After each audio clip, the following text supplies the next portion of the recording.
Boa noite. Fico muito feliz e honrado de abrir o 8º encontro de pós-graduação em filosofia do UFMG. Fico muito feliz que vocês, eu sei que já houve mesas pela manhã, agora tem toda uma conferência muito interessante da professora Carmen Porto Mendonça, da psicologia aqui da UFMG, da pós-graduação em neurociência, e do Carlos Barros, que foi nosso aluno aqui e agora é pós-doc aqui na FAGE. Eu peço licença, eu vou abrir o encontro, eu vou falar o nome dos organizadores desse encontro tão bacana, então o Vitor, o Gabriel, a Ana, a Ludmila, a Isabela, o Wesley, a Lígia, o Pedro e o Bruno. Parabéns pelo encontro e boa conferência para vocês. Eu peço licença, vou ter que me ausentar. Boa palestra, boa mesa. Obrigado. Boa noite a todos. Queria agradecer à comissão organizadora do 8º encontro de estudante de pós-graduação em filosofia. Antes de mais nada, eu gostaria de fazer alguns esclarecimentos do ponto de vista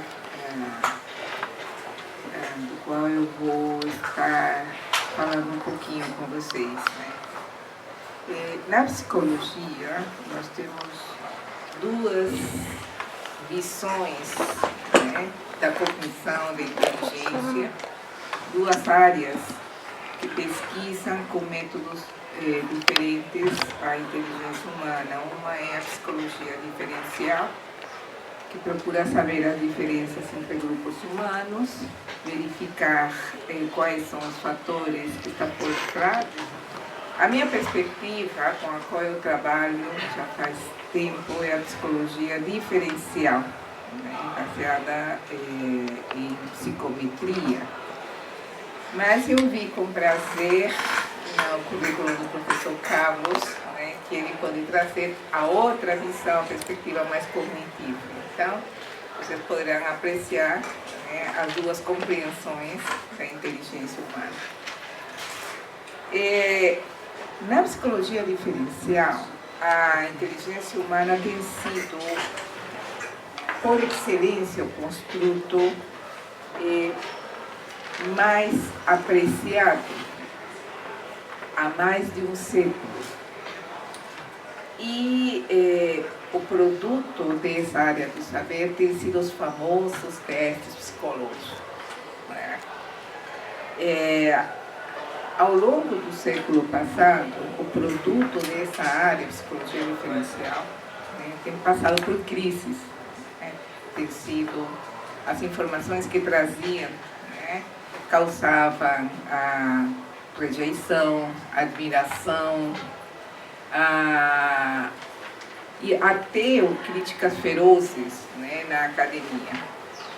Com o passar do tempo, se verifica que as razões pelas quais essa rejeição estava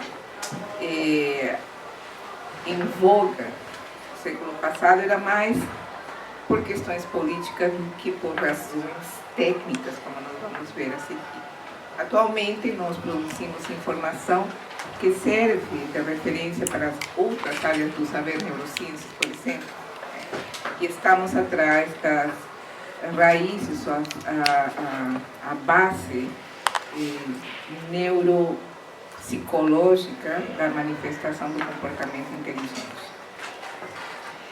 Bom, nós partimos do pressuposto que a inteligência, em primeiro lugar, é um construto biológico.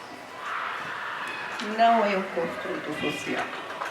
Faz parte dos organismos vivos, dos organismos que têm um sistema nervoso central, que não somente se adapta, porque em todos os animais, na escala zoológica, possuímos isso, mas a diferença dos demais é que nós modificamos nosso entorno. Nós modificamos o ambiente de acordo com nossas conveniências, necessidades, inclusive desejos. Então, partindo do ponto de vista que a inteligência é um construto biológico, já nos permite avançar um pouco mais para responder outras perguntas. Primeiramente, como definimos inteligência humana? Como vocês podem ver ali, Essa definição é o que mais ou menos temos um consenso. Na psicologia não existe 100% consenso, mas essa daqui é o que mais os pesquisadores utilizam. A inteligência é uma capacidade mental muito geral, então, atenção para o que está sublinhado em vermelho, muito geral, que, entre outras coisas, envolve a habilidade de raciocinar, planejar, resolver problemas, pensar de forma abstrata, compreender ideias complexas, aprender rapidamente e aprender com experiência. Não é apenas aprender na escola, não é apenas habilidade verbal ou matemática, mas reflete uma capacidade mais ampla e profunda de compreender o ambiente, captar o que está à volta, dar sentido às coisas, descobrir o que fazer. Esse é o conceito acadêmico que a maioria dos psicólogos, especialmente os diferencialistas, utilizam. Mas eu gosto de dois conceitos populares que eu acho que, em poucas palavras, capturam a essência da inteligência humana. Por favor. Inteligência é o que você faz quando não sabe o que fazer, o que você usa quando não sabe o que fazer. Ou inteligência é o que você usa para passar os testes que a vida te apresenta. Então, o que você construiu da sua vida, o que você está fazendo para construir sua vida, é a inteligência que você tem utilizado até agora. Essa é a capacidade geral que nos permite fazer muitas coisas. Próximo, por favor. Nós temos identificado a estrutura da inteligência humana formada por uma capacidade geral e logo embaixo as habilidades específicas. Para poder entender essa estrutura da inteligência humana, imagine um regente de uma orquestra. Os músicos de percussão, de corda, de sopro, de teclado, seriam as habilidades específicas. O que ele faz? O regente integra essas habilidades, essas manifestações sonoras para executar uma boa melodia. Então, a inteligência seria essa regência de todas as habilidades. Próximo, por favor. Veja. Não dá para... Não, é essa mesma, mas está bem pequena. Bom, ok. Eu vou descrever para vocês. Aí você observa gráficos de dispersão. Entre o QI e algumas habilidades que a maioria das pessoas costuma dizer que também é parte ou caracteriza a essência da inteligência, como, por exemplo, liderança, inclusive até atividades psicomotoras, ou até dançar. Aí você vê que há uma correlação ínfima com o QI, que é a medida que nós utilizamos para medir ou expressar em alguma quantidade a intensidade dessa capacidade geral das pessoas. Então, aí as correlações são menores que 0,15, ou seja, quase nada. Próximo. Agora compare com esses gráficos aí. Esses gráficos aí se referem ao QI e compreender tabelas, gráficos, compreender, fazer uma leitura, observa que já as correlações aumentam significativamente. Portanto, o QI, que é uma unidade métrica, os nossos testes de inteligência tão criticados, captura o desempenho das pessoas em atividades abstratas. Portanto, a inteligência humana, para nós diferencialistas, constitui justamente essa capacidade geral para abstrair coisas e modificá-los, se assim gostaríamos de fazer. Próximo. Nós partimos do ponto de vista que o desempenho das pessoas se distribui numa curva gaussiana. Isso já é conhecimento geral, mas é muitas vezes negado. E, no entanto, Depois nós vamos ver que essa curva gaussiana explica muitas coisas. Onde a maioria tem um desempenho ao redor da média e uma minoria tem um desempenho que se afasta muito da média. Próximo. A pergunta que nos fazem, essa capacidade geral pode ser aumentada, né, através de treino? E a resposta é, na capacidade geral, infelizmente, até o momento, né, em ciência temos que ser prudentes, até o momento não temos tido sucesso. Mas as habilidades específicas, sim, podem ser treinadas, há aumento significativo das habilidades das pessoas. Né? Próximo. Quando você treina, inclusive um treinamento de 10 horas, temos estudos até treino de 3 meses, observamos que a modificação cerebral, a modificação na ativação do cérebro, ou inclusive a mudanças estruturais no cérebro quando você faz um treinamento cognitivo. Só que quando você observa que tipo de treinamentos são dados, e eles são majoritariamente dirigidos para treinar as habilidades específicas. Porque quando você treina as capacidades gerais, próximo, infelizmente não observamos ganho nas pessoas. Pode ser que os treinos não sejam bem desenhados, é possível.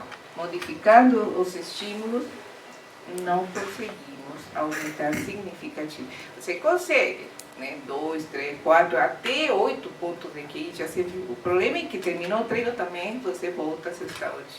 Então, não temos tido sucesso até o momento. Né? Próximo. A inteligência, e agora sim já podemos afirmar com bastante grau de certeza de que dentro dos construtos psicológicos é um fator não apenas ubíquo, como o mais robusto preditor de resultados de vida. Se você coloca na equação autoestima, motivação, liderança, etc., ou seja, fatores mais relacionados a estados afetivos, emocionais ou personalidade, eles têm sua contribuição, cada um deles, mas não é tão robusto quanto se você inserir na equação o desempenho intelectual das pessoas. Próximo. Bom, essa é uma referência na qual está listado todas as associações com inteligência. Só um pouquinho, volta um pouquinho. Isso, não, pode ir. Próximo. Mas o que acontece com habilidades específicas? Atenção, que agora todo mundo está falando, né? Atenção, as pessoas estão menos atentas, as tecnologias são as culpadas, né? A memória está caindo, etc. Não estamos praticando mais, né? Atividades mnemônicas, então a memória está caindo. Vamos ver o que os dados dizem. Né? Próximo. Em atenção, em um período de 30 anos, de fato, não observamos aumento na capacidade de atenção das crianças, mas observamos que elas estão mais rápidas, aumento em velocidade. Infelizmente, aumentou também o número de erros que elas cometem, ou seja, não aumenta a atenção, são rápidas e cometem erro, nos sugere um tipo de impulsividade em aumento. Memória. Próximo. Em memória, você tem duas formas de avaliar a memória. Uma memória a curto prazo, né, dígitos, né, um texto na qual você apresenta uma sequência de números e a pessoa tem que lembrar essa sequência que você acabou de falar. E a outra forma que demanda um pouquinho mais de cognição é aquela que você apresenta a sequência de números, só que ela tem que ir para trás. Tá? Isso sim demanda um pouquinho mais de cognição. E o que nós temos visto, né, é que na memória a curto prazo ou ordem direta há um leve aumento, leve, não significativo, mas uma tendência ao aumento. Agora, naquela que demanda mais cognição, declínio. Como interpretar isso? Aí que vem se abrem outras portas de investigação para ver que fatores estariam por trás disso. Próximo. E na inteligência geral, aqui que começa o paradoxo para nós, que aí é uma janela aberta para os jovens que estão começando pesquisa, porque nós encontramos um paradoxo. Se você treina um indivíduo, você não consegue aumentar a inteligência dele. Porém, ao longo do tempo, há aumento de QI na população. Isto que é interessante, porque o que fatores são esses que estão permitindo à população aumentar seu nível intelectual? E o mais interessante é que ocorre de maneira diferenciada no mundo. Próximo. Observa essas curvas. As duas primeiras curvas, aquela de laranja e roxa, representam Estados Unidos e Europa. Ao longo do tempo vem caindo. As outras três já não é nem curva, já é uma linha ascendente. A primeira vermelha são dos países asiáticos. A linha preta corresponde ao aumento dos países da América Latina. E a linha verde pertence aos países da África.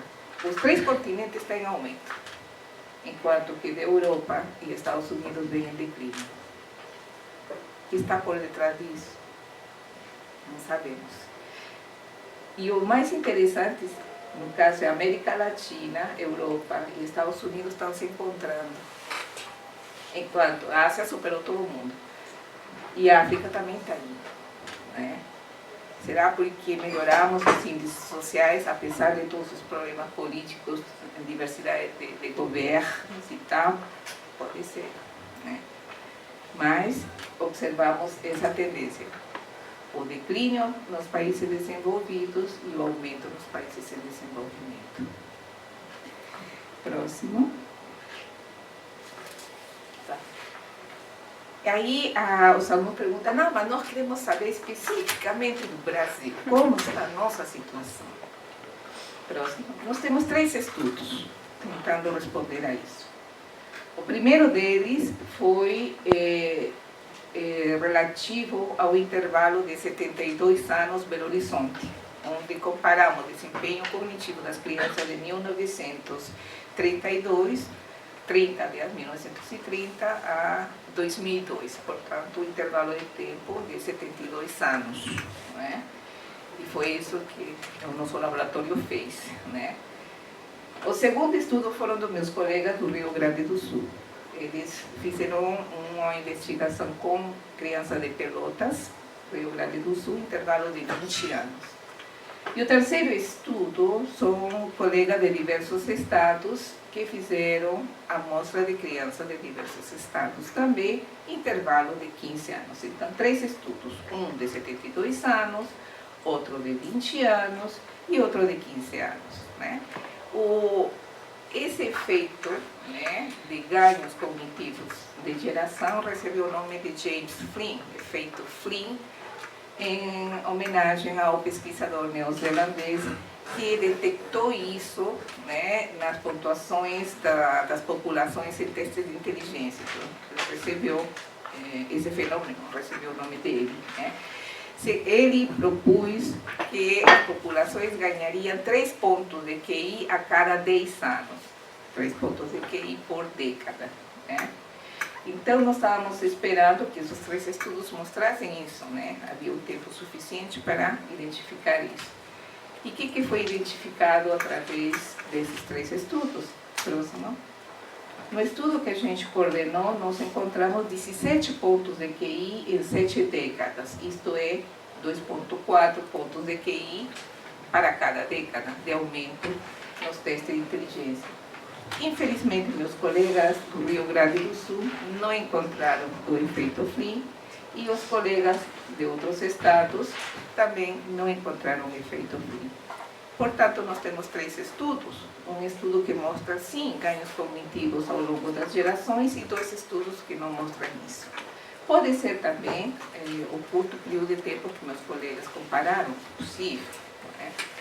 O fato é que temos 3 estudos, um mostrando e 2 que não mostram. Bom, diante disso, né, nós vamos avaliar ano que vem, 2026, crianças em 25 escolas de Belo Horizonte para comparar o desempenho dessas crianças de 2026 com o desempenho de crianças de 2009. Uma coisa que nós temos no laboratório são bases de dados, né, de grandes testagens que fazemos e guardamos os dados porque sabemos que serão necessários para fazer comparações futuras, como é o caso agora, né? Em 2026 nós vamos retornar essas 25 escolas que foram avaliadas em 2009 e ver, né, se de fato há ou não há. Particularmente eu penso que é raro que não haja, né? Os índices sociais e econômicos de desenvolvimento do Brasil indicam que sim há um ganho intelectual. Então, acho meio raro que os colegas não tenham encontrado, mas enfim, os dados irão dizer o que está acontecendo. Pronto. Por que é importante saber a variação dos ganhos ou perda das habilidades específicas ou da inteligência geral? Próximo. Dependendo do nível cognitivo de uma população, atividades poderão ser feitas, né? Não é pouco, vamos dizer assim, forte dizer, mas não se espera na universidade pessoas que tenham recursos cognitivos abaixo da média. Não ocorre, simplesmente não, porque a informação que se trabalha nas universidades exige um processamento cognitivo de ordem superior. Portanto, era de se esperar que, dependendo das atividades econômicas, um nível cognitivo mínimo é necessário. Próximo. E esta é o que me preocupa.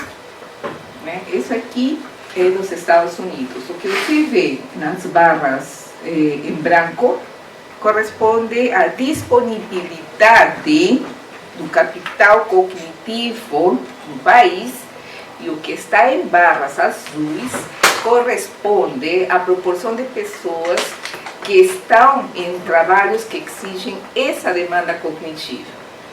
Então, se você observa as duas primeiras colunas, você observa que há uma disponibilidade cognitiva, mas há pouca oferta de trabalho para essas duas faixas de cognição. Por outro lado, no meio, supera, ou seja, você tem uma disponibilidade de capital cognitivo aqui, mas há mais pessoas assumindo essa classe econômica. Provavelmente estão vindo das barras inferiores, das barras superiores não pode ser, porque a seguir você observa a mesma coisa, e na última barra pequenininha você também observa que há maior número de pessoas trabalhando em trabalhos, atividades de altíssima demanda cognitiva.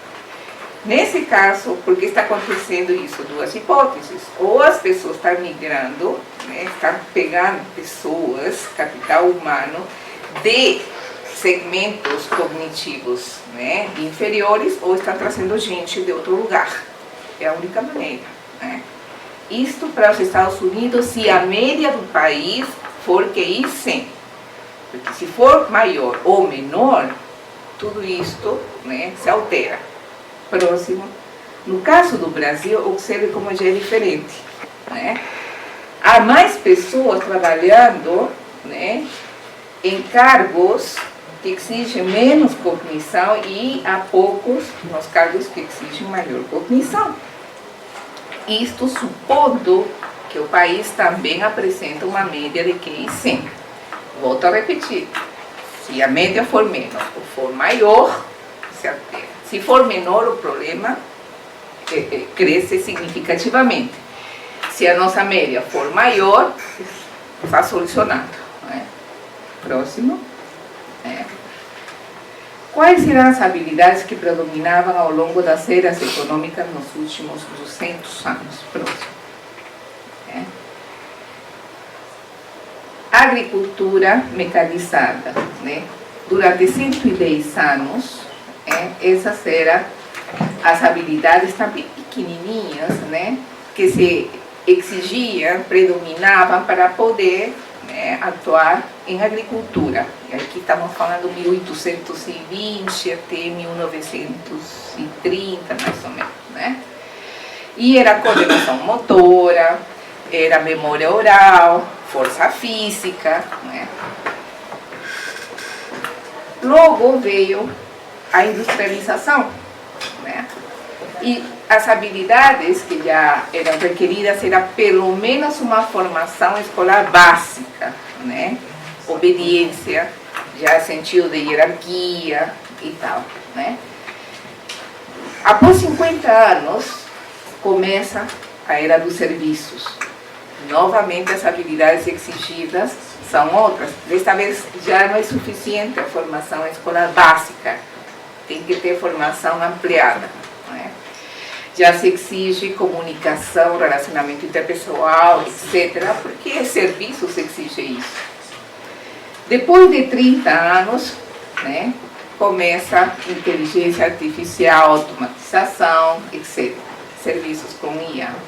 E aí muda, a exigência, desta vez é o raciocínio abstrato, flexibilidade cognitiva, né, capacidade de abstração sofisticada.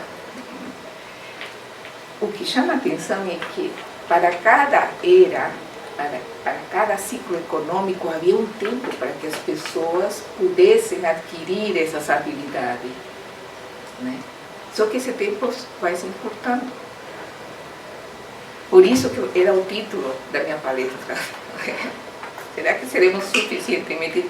Porque não nos estão dando tempo para que as populações se adaptem, adquiram, né? Treinem, se capacitem, cada vez está mais curto, né? E observa que... Próximo, acho que está no próximo. Né? Isso. Vou dar um exemplo de uma demanda cognitiva cada vez maior. Próximo.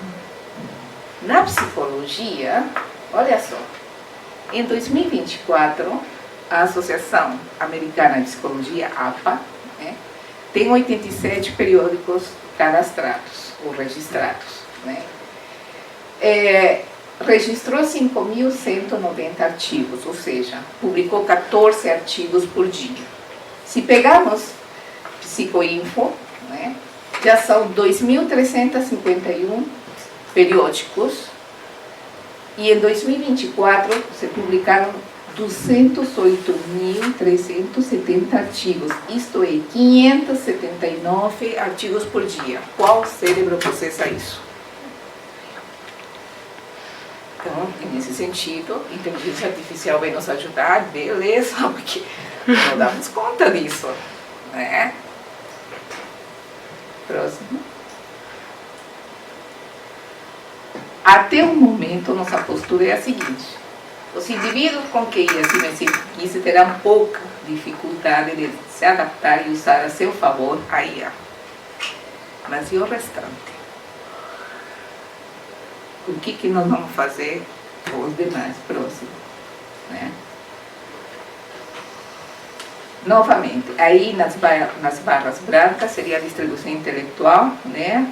E nas barras azuis seriam as atividades, né, com demandas cognitivas diferenciadas.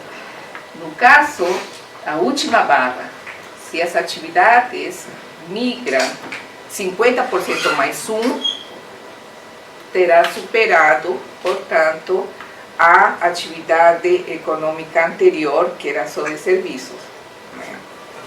Ainda nós estamos longe disso, acho que 1% só. E de se imaginar que quanto tempo tomará o mercado para que 50% mais das atividades sejam só de alta tecnologia, não sei. Mas, pela velocidade, acho que o Carlos poderá nos dar mais informação sobre isso.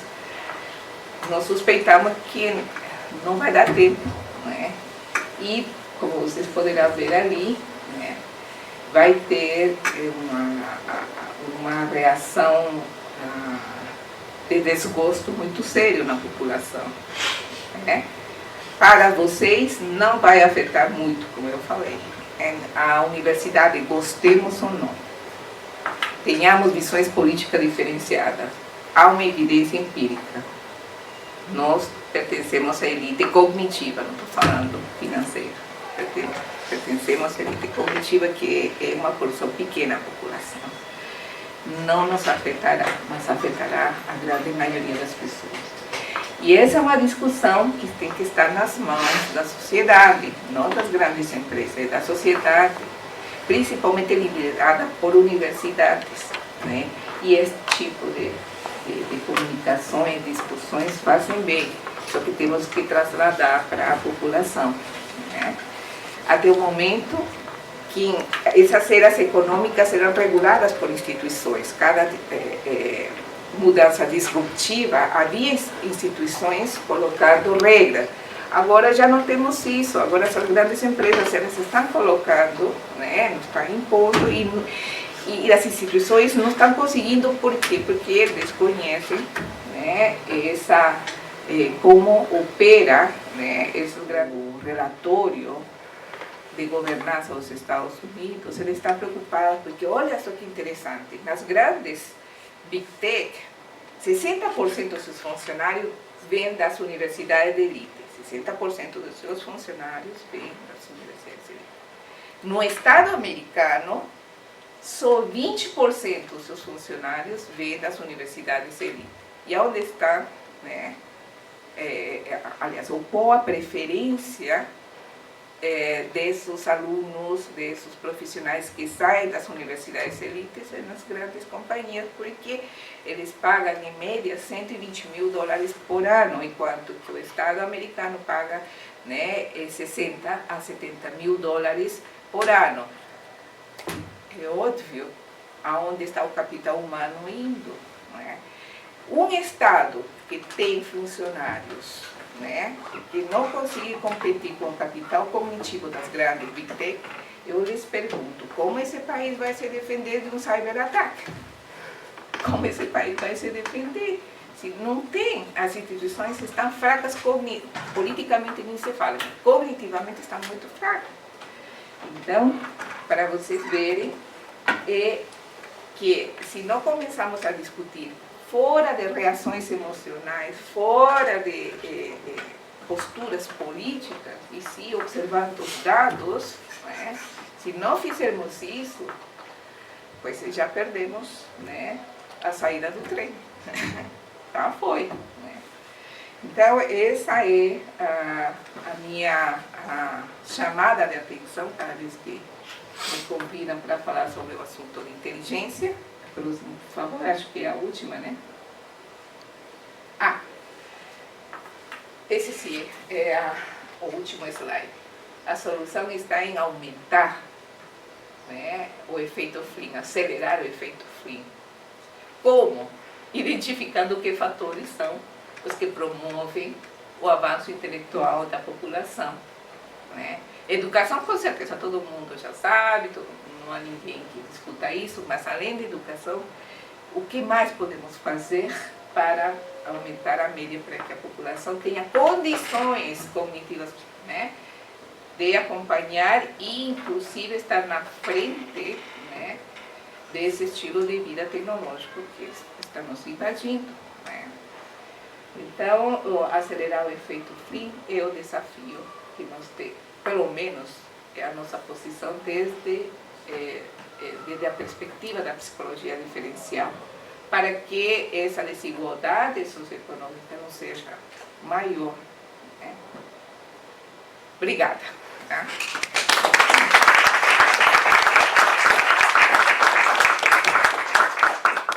Pegar meu script aqui, porque senão eu falo muito.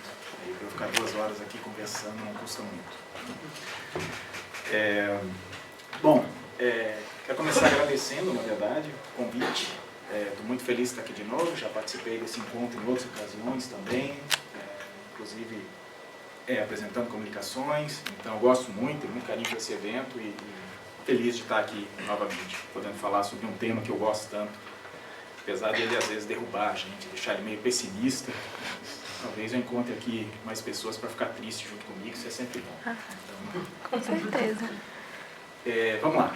O tema da minha pesquisa, o tema aqui que eu pretendo falar hoje, eu não quero apresentar nenhuma tese grandiosa aqui, mas mostrar de algumas maneiras como que a relação entre inteligência artificial e inteligência natural, humana, chame como quiser, que tipo de relação a gente pode apresentar, né? E a pergunta que eu quero começar, a pergunta é, o que é essa inteligência artificial, né? O que a gente está falando quando a gente fala disso? E a resposta é, eu não sei, é que ninguém sabe exatamente. A gente pode procurar algumas pesquisas, deixa eu... demorando para aqui. Prefere que a resposta Hã? prefere que eu ouça. Deixa eu ver... Acho que agora ele está demorando para ir para... Está demorando para carregar o próximo slide, curioso.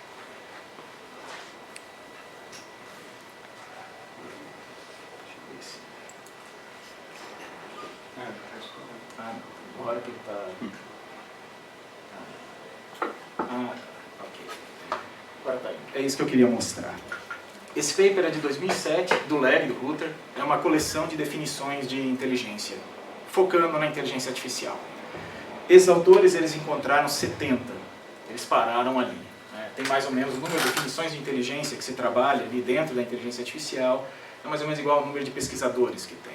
Né? Depois desse paper, eles publicaram a ideia deles de inteligência, 71.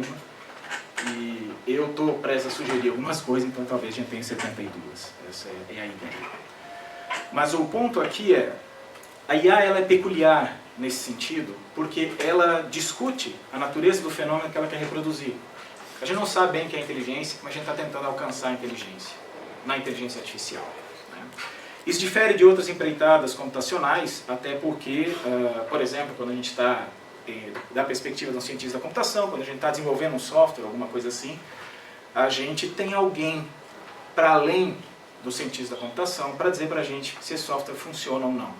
Eu tenho um software para direito, tenho um software para contabilidade, eu tenho um software para administração. A pessoa do direito, o contador, o administrador vai me dizer se esse software faz o que ele precisa ser feito, faz o que precisa ser feito para ser caracterizado daquela forma ou não. Na inteligência já não tem ninguém assim, a gente não tem isso. Né? Então por isso uma tentativa de tentar de alguma maneira definir o que é inteligência, mas a gente, como se vê, ainda é uma certa incógnita. Né? Isso eu vou discutir um pouco. E essa abordagem ela não está sendo facilitada porque recentemente a IA ainda teve uma clivagem, porque se nos anos 60 a gente tinha inteligência artificial como com uma pegada mais científica, que tentava de fato, de alguma maneira, jogar luz sobre a inteligência humana, hoje a gente está falando mais de uma empreitada de engenharia. É uma tentativa de gerar ferramentas, de gerar sistemas que são capazes de realizar alguma operação sem muita preocupação sobre se isso joga luz sobre a inteligência humana ou não. A ideia aqui é mostrar que isso de alguma maneira joga, mas por uma via um pouco mais tortuosa. Né? Então a ideia aqui é mostrar uma história de como a IA, ao se basear em certas concepções de inteligência, torna claro os seus limites, e isso é informativo para a gente. Acho que eu peguei os meus rascunhos aí. Que tipo de relação a gente pode traçar, então, entre inteligência artificial e inteligência natural? Uma veia parecida com o que a professora Carmen falou, a gente só consegue fazer isso falando de habilidades e capacidades específicas. Tá? A gente não consegue falar dela em termos gerais, até porque a gente não tem muito claro o que significa falar dela em termos gerais ainda. Algumas delas são fáceis de analisar, algumas das habilidades podem ser facilmente especificáveis, como, por exemplo, jogar xadrez, fazer uma conta de multiplicar, só que algumas delas são muito mais difíceis. Por exemplo, o caso de aprender a tocar um instrumento ou aprender um idioma novo. É muito mais complicado você fazer uma análise das habilidades de modo que você possa identificar quais são os fatores ou fazer uma análise funcional, por exemplo, do que está envolvido nessas habilidades. Né? Eu vou focar apenas nas fáceis aqui, para poder tratar do tema que eu quero. E o exemplo que eu vou dar é de uma tentativa tipicamente cognitiva de tentar entender como que uma calculadora faz o que ela faz. Por exemplo, a multiplicação. A ideia aqui é que nós podemos ter dois modelos que permitem explicar como que uma calculadora é capaz de multiplicar, por exemplo, 25 vezes 25, então, performance, ou multiplicação em geral. Dois modelos aqui, duas ideias são concorrentes aqui. A primeira delas é a de somas sucessivas. Eu posso fazer 25 mais 25 mais 25 mais 25 de diferentes maneiras, né, até alcançar o fim. E depois eu posso usar o algoritmo de produtos parciais, que é aquele que a gente aprende na escola, básico. A gente faz algumas contas parciais, faz a somatória, chega no resultado. São duas maneiras, repare, de chegar no mesmíssimo resultado. O efeito é rigorosamente o mesmo. Só que são duas formas diferentes de fazer isso. E isso apesar de ser o output, né, ser rigorosamente o mesmo, a gente tem uma diferença importante aqui, que eu estou chamando de efeitos incidentais. São diferenças que são empiricamente acessíveis, mesmo nos casos em que a gente tem uma habilidade que gera os mesmos resultados, uma performance igual. Por exemplo, uma performance entre máquina e ser humano, mas a gente vai chegar lá. Esses efeitos incidentais, no caso da calculadora, ele se mostra, por exemplo, no modo como os dois algoritmos ali eles reagem ao incremento do número. Então a primeira abordagem de somas sucessivas, ela é sensível no tempo, né? Ela é sensível ao tamanho do número. 19 vezes 19 leva mais tempo do que 20 vezes 20, que leva mais tempo do que 21 vezes 21 e assim por diante. Já o algoritmo de produtos parciais, ele é mais sensível ao número de dígitos, né? Quando você está fazendo contas de um dígito, você vai ter um certo padrão temporal. Esse padrão vai mudar quando você estiver fazendo com 2 dígitos, que vai mudar, né? Vai dar um salto quando você estiver fazendo com 3 dígitos, 4, 5 e assim por diante. Isso é um efeito empiricamente detectável, e esse é o ponto que interessa aqui. Agora, esse é o tipo de teste que vai embasar, né, é o tipo de ideia que vai embasar o que eu vou apresentar aqui. Mas antes eu tenho dois exemplos do mundo real, de tipos de efeitos incidentais, só para ilustrar o tipo de coisa a que eu me refiro. O primeiro deles é o chamado ataque adversarial. Sistemas de inteligência artificial que tratam da percepção, eles apresentam esse tipo de vulnerabilidade, vamos dizer assim. Esse paper que eu trouxe aqui, eles criaram o que eles chamam de uma camisa adversarial. Tem para vender, acho, no eBay, coisa assim, você consegue comprar e usar por aí. Mas a ideia é o seguinte, é uma camisa com uma determinada estampa, e essa estampa te torna invisível ao sistema de detecção facial. Ele passa batido por você. Então ali tem os exemplos das fotos da pessoa fazendo o teste, o sistema detectando outras pessoas, carros, outros objetos ali, e a pessoa com aquela camisa passa batido. Não, o sistema não detecta. Bom, porque isso é um exemplo de efeito incidental, porque a gente não sabe, a gente não precisa saber certamente como é que, ou a gente não precisa saber tudo o que é para saber sobre o aparato visual do ser humano, para saber que a gente não deixa de reconhecer uma pessoa como uma pessoa, não deixa de enxergar que tem um ser humano ali, a depender da camisa que ele está usando, a depender da estampa da camisa dele que ele está usando. Então, certamente, ainda que você tenha capacidade de reconhecimento, essa capacidade está operando num sentido diferente do que a gente trabalha. Esse é o ponto. Outro exemplo ali, que é mais ou menos para demonstrar o mesmo ponto, é de um sistema que foi treinado em jogos de Atari, videogames antigos ali, e o sistema, na verdade, buscava trabalhar com esse joguinho, que você fica movimentando apenas lateralmente, horizontalmente a plataforma ali embaixo, a bolinha ela fica pulando ali na tela e você tem que ficar destruindo os espaços lá em cima. Então, o seu objetivo é basicamente impedir que a bolinha caia para baixo da plataforma que você está. É um jogo bem antigo. E uma IA aprendeu a jogar ele. Só que se você mudar minimamente o ambiente, no caso, com o qual a IA estava operando, por exemplo, levantar a plataforma um pouquinho, deslocar um pouco toda a estrutura, ela já desaprende, ela não sabe mais como se joga esse jogo. Então, ainda que ela tenha, em certos contextos, condições de trabalhar condições de realizar o mesmo tipo de efeito, mostra que o que ela está fazendo ali não serve, não joga luz sobre como nós somos capazes de fazer isso. Bom, aí aqui eu vou entrar numa primeira diferença que eu acho que é bem informativa sobre a IA e que joga luz sobre o que a gente faz. Nos primórdios da IA, lá nos anos 60, 70, você tinha uma concepção de inteligência, mais ou menos consensual, que era de que inteligência é a capacidade de resolver problemas. Então aqui tem um problema. bem famoso nesse meio até, que é o problema do tabuleiro mutilado, talvez alguns aqui conheçam. Isso é um tabuleiro de xadrez ou de damas, enfim, ele tem 64 casas. E o objetivo desse problema era, se eu tenho 32 peças de dominó, cada uma delas ocupa 2 casas, claramente, eu consigo dispor dessas peças de dominó em cima desse tabuleiro, sem que uma se sobreponha à outra, ou sem que alguma fique de fora, de modo a ter todas as casas do tabuleiro cobertas. Isso é fácil ver que sim, né? Você pode colocar todas elas na horizontal, todas elas na vertical, é fácil entender qual que é a questão aqui.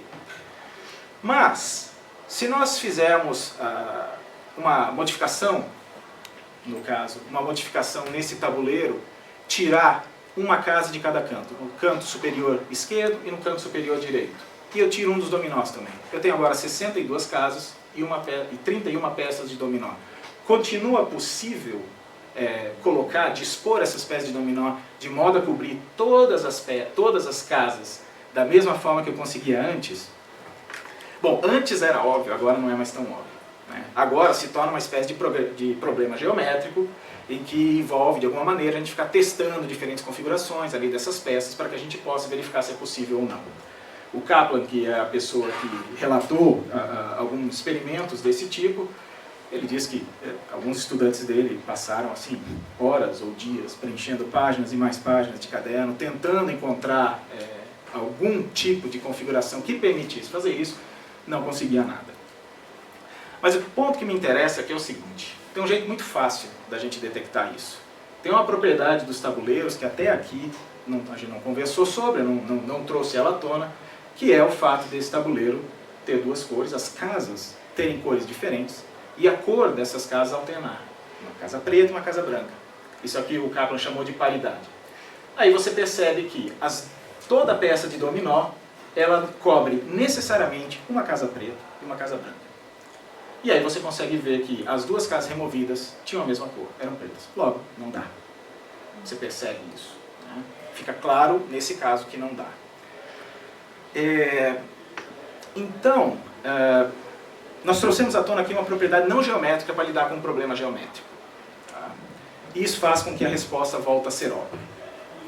E esse é o ponto aqui. Isso permite que cada peça de dominó, necessariamente, né, como cada peça de dominó necessariamente tira casas de cores diferentes, a gente tirou casas de cores iguais, a gente sabe que isso não é possível. A gente sabe que não é mais possível. E o que isso mostra? Qual que era a ideia na época, do Kaplan, inclusive? Isso mostra que não é dominar inteligência nesse sentido, não é pura e simples solução de problemas, não é meramente dominar técnicas complexas para resolver problemas no interior do domínio, por exemplo, técnicas complexas para trabalhar com problemas geométricos. É antes saber reformular o problema, trazendo aspectos de outros domínios. Então é como se o nosso canivete cognitivo ele tivesse umas poucas ferramentas limitadas, mas nós somos capazes de reformular os problemas de um modo que se adeque às ferramentas que a gente tem. Esse é o insight, esse é o ponto principal, e na verdade, essa é uma forma de pensar. O que significa ter um insight? Isso é um feito e tanto, reparem, essa capacidade que nós temos, né?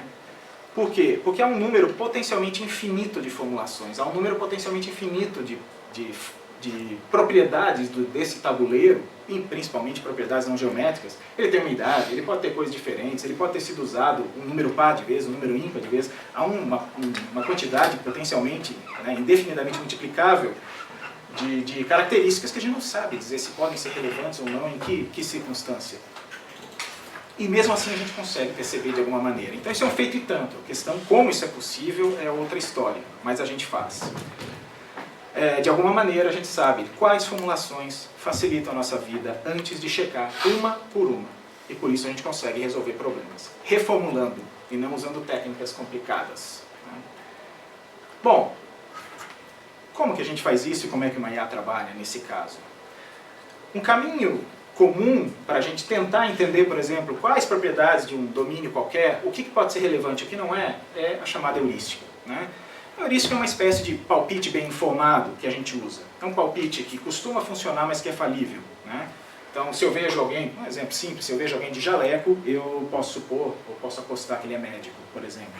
Esse médico, se ele vai me atender, ele está tentando me diagnosticar, ele vai apostar nas explicações mais simples, vai apostar nos testes mais frequentes, para tentar chegar no diagnóstico mais rápido possível. São heurísticas. São técnicas ali, palpites, que podem trazer bons resultados, ainda que eventualmente eles falhem, né? Que eles tenham pontos cegos. Bom, nos anos 60, 70, a IA ela tentava modelar a inteligência nesses termos. Articulação algorítmica de um conjunto de regras, de um conjunto de heurísticas. Fazer IA nos anos 60 era basicamente isso. Elaborar heurísticas e ver como se elas se articulam. Onde você vai usar essa regra aqui, em que circunstâncias, de que forma. E um dos meus pontos aqui, nós vamos ver, é que esses modelos neurais que a gente usa hoje, inclusive os LLMs, né, os modelos linguísticos grandes, todos eles de alguma maneira ainda estão fazendo isso. Tá? Mesmo que eles por outro caminho. Então, eu vou usar, para mostrar isso, eu vou usar a ideia da capacidade humana do senso comum. Que é o que está expresso, é o que a gente pode perceber quando a gente discute essa foto. É o tipo de habilidade que a gente usa para compreender o que está acontecendo. A gente identifica nela objetos, pessoas, animais, nós podemos ter hipóteses físicas, biológicas, psicológicas sobre o que cada um faz ali, como cada um reagiria se algo diferente acontecesse, né? Jogasse um biscoito ali no meio da calçada, se passasse um carro, se de repente o telefone caísse da mão daquela pessoa. A gente consegue entender o que está acontecendo ali e consegue formular contrafactuais para lidar com isso. E algumas IAs são capazes de dar respostas desse tipo. Algumas delas conseguem olhar para uma imagem dessa e dizer o que está acontecendo em alguma medida, o que aconteceria se responder e interpretar a imagem dessa forma. Essas IAs, elas teriam um senso comum. Perceba que aqui está se colocando a mesma estrutura da questão da calculadora. Né? Tanto um quanto o outro apresentam em algum nível elementos de senso comum. Mas eles estão fazendo a mesma coisa? Bom, eu acho que não. E aqui, para mostrar por que eu acho que não, tem uma alternativa ao uso de heurísticas, de regras aqui desse caso, que são os modelos estruturais.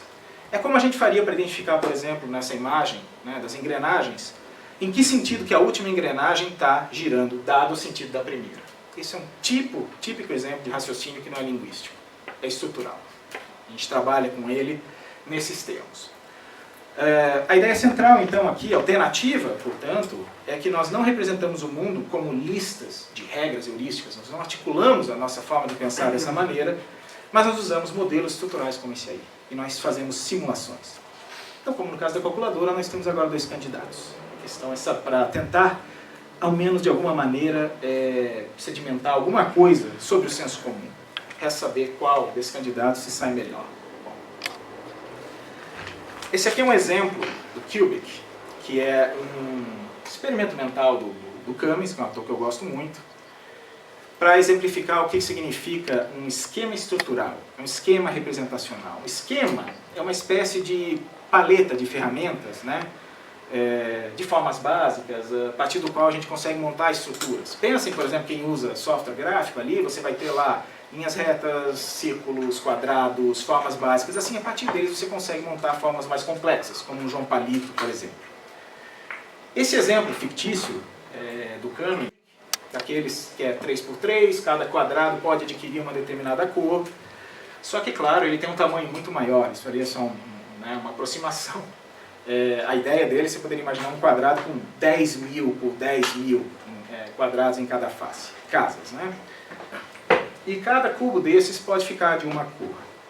Não só a parte externa, repare, mas a parte interna também. É por isso que eu consigo, por exemplo, representar grosseiramente ali uma xícara de café, ou uma caneca, mas como a parte interna também pode ser colorida, eu posso representar, diferenciar, por exemplo, uma caneca cheia de uma caneca vazia. Porque os quadrados, né, os cubos que estão ali dentro, eles também vão ter uma coloração distinta com base nisso. Essa é a ideia do cubo. Como ele é 3D, ele pode representar bastante coisa que a gente encontra aqui no mundo. Isso me permite diferenciar essas representações com bastante acurácia. E aí tem um ponto aqui. Esse esquema, ele carrega consigo algumas regras não escritas, e elas são razoavelmente familiares. Né? A gente consegue fazer um grande número de simulações estruturais do mundo, por exemplo, das engrenagens, mas tem limites que esse esquema impõe. Eu não consigo simular, por exemplo, nada que contrarie nenhuma dessas regras aqui. Todo objeto é colorido, todo objeto tem forma e tamanho determinado. dois objetos não ocupam o mesmo lugar ao mesmo tempo. O ponto aqui é que é por isso que esses esquemas são uma forma de evitar aquela necessidade de conjuntos. E ainda diz, com esse plano, o homem e o bode atravessam o rio de segurança, garantindo que o bode não se perca e que ambos cheguem juntos ao destino. Aqui a gente vê claramente, né, uma disjunção entre a forma como ele extrapola e a forma como a gente extrapola. Se você colocar isso em alguns modelos, GPT, por exemplo, 3O, ele vai conseguir sacar. Ele vai perceber, é simples, é só chegar lá. Só que é só você acrescentar alguma outra inovação de outro tipo, e você vai ver que ele já volta a exibir esse tipo de comportamento. Nos testes que eu fiz, por exemplo, eu coloquei, não, mas agora não é só o homem e o bode, é o homem, o bode e o homem tem um livro de bolso. Pronto, ele já colheu. Você tem que levar o livro de bolso, voltar, depois você busca o bode. Assim. Ele sempre está se guiando por isso. Ele não está se guiando pela estrutura, por um modelo da situação. Tá? Esse é o ponto.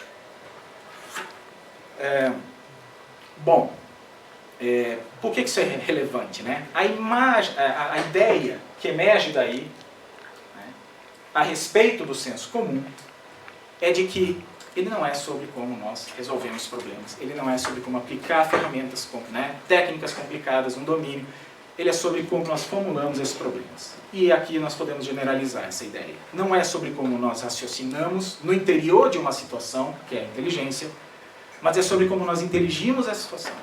É um sentido bem primário mesmo de inteligência. Como é que nós construímos, categorizamos. A questão, se nós quisermos esse sentido, ela é ontológica. É sobre tornar o mundo inteligível. É sobre como a gente percebe uma situação. E aqui o exemplo dessa foto, desse quarto, né, ela pode remeter a diferentes situações. Pode ser um morador bagunceiro, pode ser um dia de faxina, pode ser um dia de mudança, pode ser um quarto que foi vasculhado por um assaltante, etc. Uma vez apenas que a gente tem esse quadro definido, essa classificação da situação definida, é que nós começamos a raciocinar, aí sim talvez por meio de heurística. Mas só uma vez que esse enquadramento tenha sido feito. Antes disso, o enquadramento, a heurística não nos guia adequadamente. Então é a ausência desse enquadramento, tá, que torna esses modelos linguísticos sujeitos ao tipo de erro que a gente viu. Essa é a diferença fundamental aqui que eu estou querendo apontar. Tá? Bom, como que se mostra então na história da IA? Esse movimento de uma concepção de inteligência como solução de problemas para uma concepção como uma formulação de problemas, ou uma, né, interpretação da situação, ele foi percebido, claro, o Kaplan, que eu citei ali, era um desses que percebeu, mas nunca foi lá muito desenvolvido. E isso coloca a IA num ciclo recorrente de limitações, que é bem informativo para a gente. Mesmo cientes de que o segredo, né, pode estar na formulação do problema, isso nunca foi muito, né, a importância desse modo nunca foi muito percebida, nunca foi muito desenvolvida. E a gente nunca questionou muito, dentro da IA, os limites das ferramentas que nós usamos. Na IA clássica, por exemplo, a IA simbólica, que alguns chamam, a concepção era de que o mundo pode ser estruturado em termos de objetos, propriedades e relações entre subjetos. Isso é uma ontologia objetual, se quiser. E o termo ontologia está sendo usado muito mais próximo do que como ele aparece na computação do que na filosofia. Tá? Mas é nesse sentido, o ferramental, o esquema que nós usamos para estruturar o mundo de alguma maneira. Então, essa ontologia ela fazia crer que a gente poderia modelar o mundo inteiro, todas as situações em termos de objetos, propriedades e relações. E essa ingenuidade, né, ontológica, ela explica o fracasso da IA clássica em larga medida.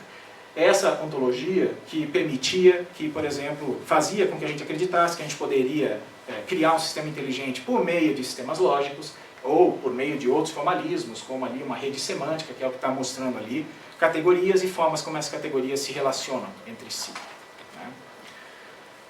O Deep Learning, ele tem talvez algum elemento de avanço nesse sentido. Por quê? Porque o Deep Learning, no caso do Deep Learning, no caso das redes neurais, os sistemas mais recentes, a gente deixa que os algoritmos de aprendizado detectem os padrões nos dados e formulem essas estruturas por nós. Então, cada vez que um algoritmo processa um volume de dados, ele cria categorias, relações, mais ou menos o que a gente está fazendo. Então, o que ele está fazendo, num certo sentido, é gerar uma estrutura que ele mesmo vai percorrer por meio das inferências heurísticas que ele vai fazer depois. Podemos dizer então que esses algoritmos de aprendizagem de máquina, eles podem nos ensinar sobre como nós somos, sobre como a gente pensa? Isso pode vir a acontecer? Essa questão. Não poderia machine learning descobrir as estruturas que a gente usa para modelar o mundo e, nesse sentido, ser capaz de modelar o mundo e pensar realmente como a gente acha? Eu acredito que se isso acontecesse, nós teríamos sistemas computacionais muito melhores, muito mais capazes de simular a forma como a gente pensa hoje, porque eles seriam capazes de representar o mundo de uma maneira muito mais próxima da nossa. Mas, tão importante quanto, isso ensinaria a gente sobre nós mesmos, né? Sobre as nossas capacidades. Só que eu acho então que esse raciocínio... acho que foi mais de um. Eu acho então que esse raciocínio é correto, mas eu acho que a gente está muito longe ainda desse cenário. Tá? Por quê? E para isso eu vou trazer o Kubrick aqui de volta e as regras que ele implica. Né? Quando a gente observa essas regras, a gente consegue reconhecer nelas certos constrangimentos que as nossas experiências do mundo têm. A gente consegue entender por que a gente não... Se a gente tenta conceber a ausência de espaço, por exemplo clássico, né? A gente acaba concebendo um espaço vazio. A gente consegue falar sobre a ausência de espaço, mas não perceber, imaginar uma ausência de espaço. Tenta fazer isso, você acaba imaginando um espaço vazio. Bom, agora o interessante aqui é o seguinte. Isso aqui, tomado como um esquema representacional que nós usamos, caracteriza a forma como a gente vê o mundo, é interessante. Mas se a gente partir para uma forma de representar o real, o mundo, todas essas afirmações elas se mostram falsas. A gente sabe disso por causa da física contemporânea. Nenhuma delas é verdadeira. Tá? Então, mas o ponto que eu quero aqui é como que a gente vai além disso? A ideia dos modelos mentais é de que a gente articula diferentes modelos. A gente começa a pensar em termos de analogia, né, como essa situação é como se fosse, né, de uma outra maneira.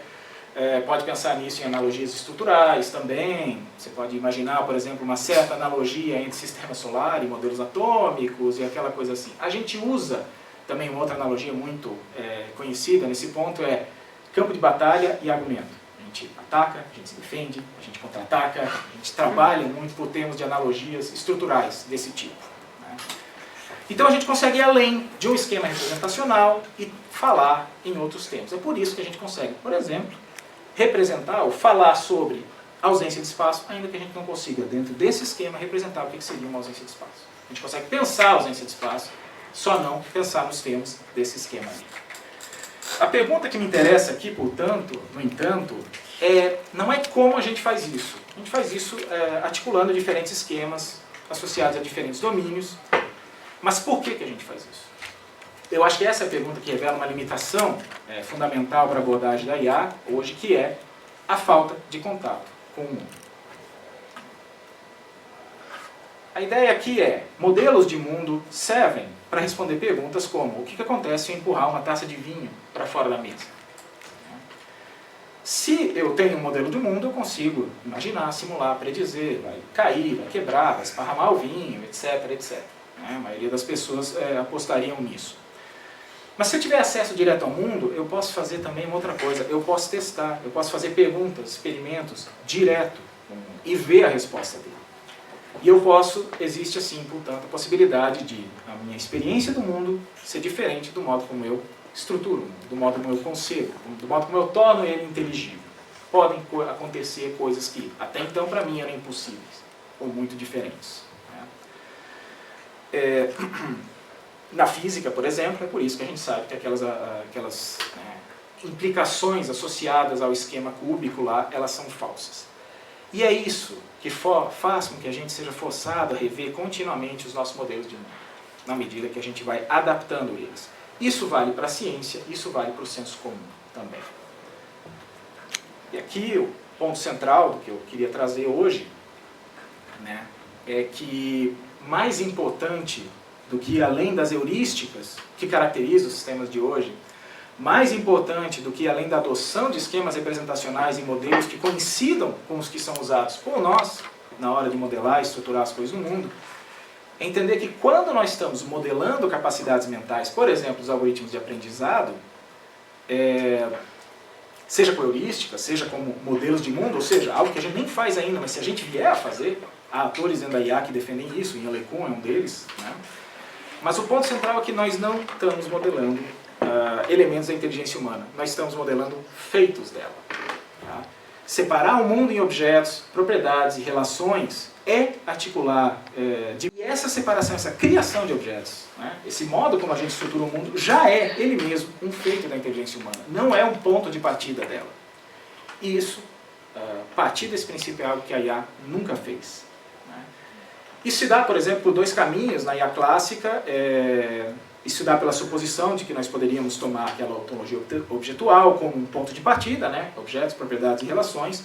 Mas no Deep Learning isso se dá também por causa da ideia de que nós podemos aglomerar dados, rastros que a gente pegou, e a partir desses dados, vasculhá-los, formular categorias, e a partir dessas categorias, dessa ontologia, se assim quisermos, tentar de alguma maneira, colocar esses sistemas para fazer tarefas que nós faríamos.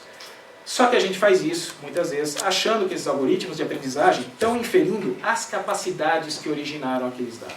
Eles não estão fazendo isso. Esse é o ponto central. Isso fica claro no caso da linguagem. Né? Aquele exemplo ali que foi dado do bode ali mostra isso.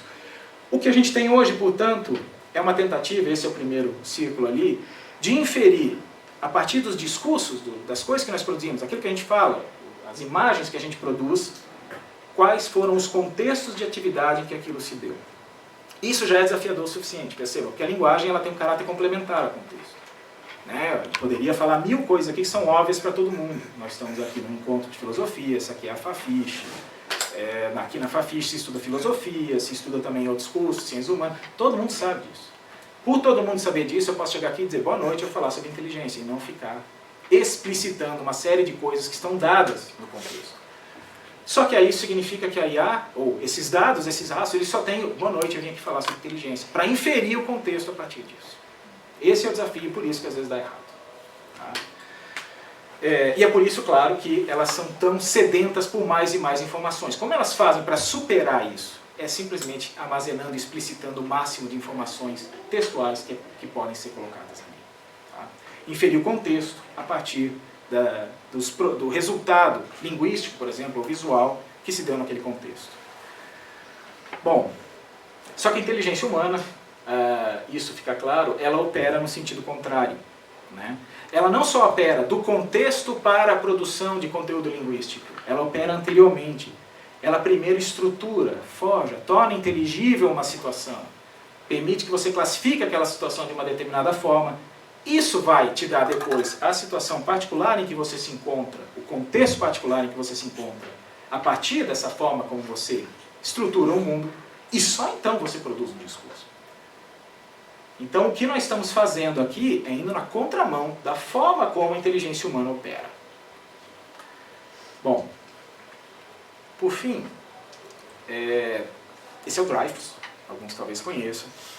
Eu quis citar ele aqui porque dizer que nós estamos modelando essencialmente os feitos do mundo não é algo tão novo. O Dreyfus já falou isso em 71, na primeira versão de um livro dele, uma das primeiras críticas à IA. Só que o Dreyfus falava sempre de uma perspectiva fenomenológica. Ele colocava a inteligência como uma capacidade de navegar o mundo. E é nisso que eu acho que tem uma diferença aqui do que eu estou falando e do que ele falava. Ele falava sempre de navegar um mundo já articulado. Ele falava sempre do modo como nós lidávamos com o mundo tal como ele aparece para nós. Mas essa forma tal como ele aparece para nós é justamente o que está em jogo na inteligência. Né? Então nem o Dreyfus chegou a discutir como esse tipo de articulação do mundo seria possível. Que tipo de mecanismo, se isso é um fenômeno biológico, se envolve outros fatores, seja quais forem, o que está envolvido nessa capacidade? Então o que eu estou dizendo aqui é diferente. A forma como nós navegamos o mundo depende antes do modo como esse mundo é forjado, do modo como ele é representado, do modo como ele é construído, se vocês quiserem, pela gente. Tá? Nesse sentido, ser inteligente, 72ª definição, é forjar o mundo e não só navegar ele. É o modo como a gente estrutura o mundo primeiro. Isso tem a ver com a inteligência. Tá? E a história da IA, para fechar, é a história de como a gente tenta inferir nossa capacidade a partir dos nossos feitos e de como a gente acaba se perdendo no caminho. Tá? Mesmo assim, tanto a natureza dos feitos quanto das dificuldades que a IA enfrenta, sistematicamente faz com que a gente volte para essa necessidade de articular situações no interior dos quais os raciocínios, sejam os nossos, seja da IA, a heurística nossa, a heurística que a IA usa, eles estejam acontecendo.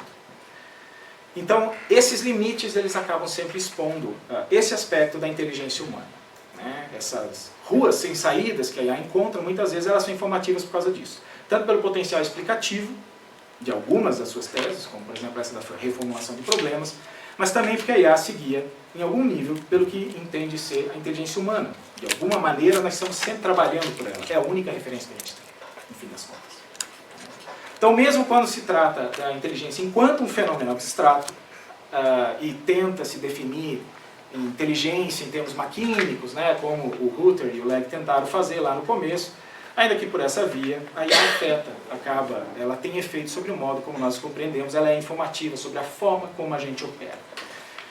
E, claro, sobre a forma como a gente compreende as nossas próprias capacidades, inclusive pensamento, racionalidade e tudo mais. E é isso, gente. Vou parar por aqui. Agradeço a atenção de todos.